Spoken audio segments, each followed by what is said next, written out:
മരണപ്പെട്ട വസന്തയുടെയും 2 കൈ കുഞ്ഞുങ്ങളുടെയും സംരക്ഷണം 30 വർഷം മുൻപ് ഏറ്റെടുക്കുമ്പോൾ ചുമട്ട് തൊഴിലാളിയായിരുന്ന രാജേന്ദ്രൻ കാണി നനച്ചിരിക്കില്ല ചെറുകുട്ടിയുടെ കൈകൊണ്ടാവും തൻ്റെ അന്ത്യമെന്ന്. അവിവാഹിതനായ അയാൾ വസന്തയുടെ മക്കൾ മിനിയെയും വിനോദിനെയും സ്വന്തം മക്കളായി പോറ്റി വളർത്തി. ലോഡിങ്ങിന് പോയി കിട്ടുന്ന വേതനം പാഴാക്കാതെ ഒരു തുണ്ട് മണ്ണും കിടപ്പാടവും വസന്തയ്ക്കും മക്കൾക്കുമായി കരുതി. മകളുടെ മൂത്ത മകനാണ് രാജേന്ദ്രനെ കുത്തിക്കൊന്ന കേസിൽ പോലീസ് അറസ്റ്റ് ചെയ്ത സന്ദീപ്. കുട്ടിക്കാലം തൊട്ടേ അടിപിടി പതിവായ യുവാവ് വൈകാതെ പാലോട് പോലീസിന്റെ റൌഡി ലിസ്റ്റിൽ ഇടം പിടിച്ചു. തിരുവനന്തപുരത്ത് വീട്ടുജോലിക്ക് പോവുകയാണ് സന്ദീപിന്റെ അമ്മ മിനി. സന്ദീപിന്റെ സഹോദരിയും അവിടെ ഒരു തുണിക്കടയിൽ ജോലി ചെയ്യുന്നു. മിനിയുടെ സഹോദരൻ വിനോദും സ്ഥലത്തില്ല. സന്ദീപ് ഭാര്യയും കുഞ്ഞുമായി രാജേന്ദ്രനും വസന്തയ്ക്കുമൊപ്പം മയിലാടും കുന്നിലെ വീട്ടിൽ താമസിക്കുകയായിരുന്നു.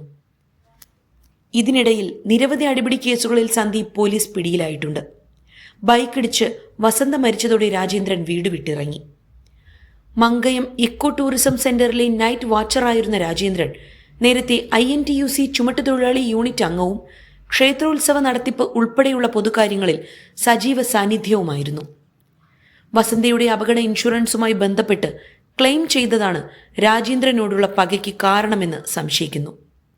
ഈറ്റത്തൊഴിലാളികളും ആദിവാസികളും തോട്ടം തൊഴിലാളി കുടുംബങ്ങളും കർഷകരും ഏറെ സൗഹാർദ്ദപൂർവ്വം കഴിഞ്ഞുവരുന്ന പ്രദേശത്ത് ഇതാദ്യമാണ് കൊലക്കേസ് റിപ്പോർട്ട് ചെയ്യുന്നത്.